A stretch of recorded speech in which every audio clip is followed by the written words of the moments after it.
Assalamualaikum warahmatullahi wabarakatuh.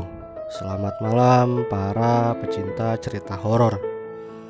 Kali ini Story 7 akan membacakan cerita horor yang diangkat dari kisah nyata yang berjudul Peri Penunggu Kuda Putih.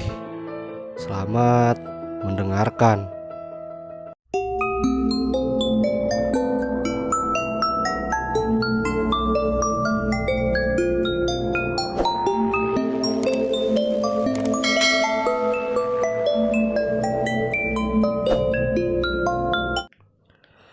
Tony adalah seorang karyawan hotel. Ia bekerja dengan sistem shift. Kadang masuk pagi, kadang masuk siang, kadang juga masuk malam. Tony sudah bekerja di hotel itu sejak usia 28 tahun. Selama bekerja tak pernah ia mengalami kejadian yang aneh. Di dalam keluarganya Tony menjadi tulang punggung keluarga karena dia sudah mempunyai istri dan seorang anak laki-laki. Maklum waktu itu Tony menikah dalam usia yang masih cukup muda. Walaupun Tony sering pulang malam, namun Tony tidak pernah mengeluh dalam bekerja. Imbal baliknya, Tony juga mendapat gaji yang cukup lumayan besar.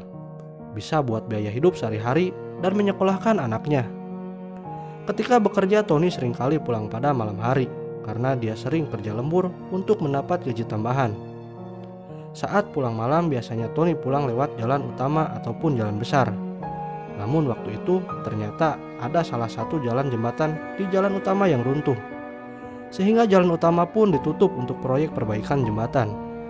Sejak jalan utama ditutup, Tony kalau pulang menerobos lewat jalan di daerah persawahan yang sangat banyak semak belukarnya. Sejak lewat jalan itu, Tony tidak pernah mengalami kejadian aneh sedikit pun. Namun ternyata hari itu menjadi hari yang sial bagi Tony untuk kerja lembur sehingga dia harus pulang dari hotel sekitar jam 11 malam. Saat perjalanan pulang, perasaan Tony sudah mulai tidak enak. Dalam perjalanan pulang, jantungnya berdetak begitu kencang. Dagdikdung tidak karuan. Ada apa ya? Kok malam ini perasaanku agak aneh? Tidak seperti biasanya, kata Tony dalam hati. Tapi sudahlah, ini mungkin perasaanku saja. Tony tidak menghiraukan perasaannya itu.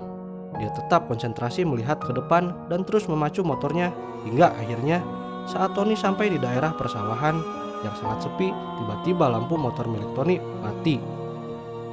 Tony terkejut dan ngeri karena tempat itu sangatlah gelap dan tidak ada satupun orang yang berada di situ. Setelah lampunya mati, Tony menurunkan kecepatan motornya karena keadaan jalan di situ sangat gelap dan belum beraspal. Tiba-tiba Tony merasa merinding.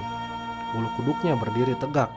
Perasaan takut luar biasa menyelimuti Tony, tapi ia tetap berusaha memacu motornya secara pelan-pelan. Namun Tony sudah tidak konsentrasi. Dia sangat gugup dan matanya terus terbelalak melihat ke sana kemari. Lalu saat Tony melihat ke depan, tiba-tiba, "Hah, apa itu?" Tony sangat kaget bukan kepayang. Matanya melihat sosok. Sosok itu adalah wanita cantik. Rambutnya panjang.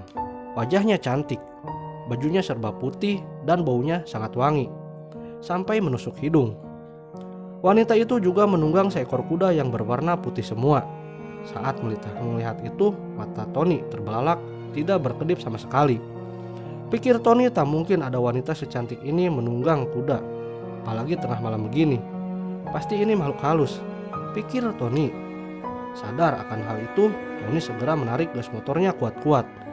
Ia ingin segera pergi meninggalkan tempat itu. Namun sial bagi Tony, walaupun sudah mengegas sangat kencang, ternyata motor Tony tidak bisa jalan. Padahal Tony memakai gigi satu, lalu digas kencang motornya, tetap tidak bisa jalan. Karena panik, Tony berteriak, "Allahu Akbar, Allahu Akbar." Tony berteriak sambil tetap menekan gas motornya, sehingga suara motor Tony juga sangat keras. Setelah Tony berteriak, tiba-tiba wanita cantik dan kudanya itu lenyap. Saat makhluk itu menghilang, tiba-tiba motor Tony bisa jumping. Karena dari tadi, Tony terus menekan gas motornya. Saat jumping, Tony hampir saja terjatuh. Tony kembali lega setelah lampu motor Tony hidup lagi dan motornya kembali normal. Setelah itu, Tony buru-buru meninggalkan tempat itu dengan motornya. Siang harinya Tony menceritakan pengalaman semalam ada tetangganya yang orang pintar. Kata tetangga makhluk itu adalah peri penunggu daerah situ.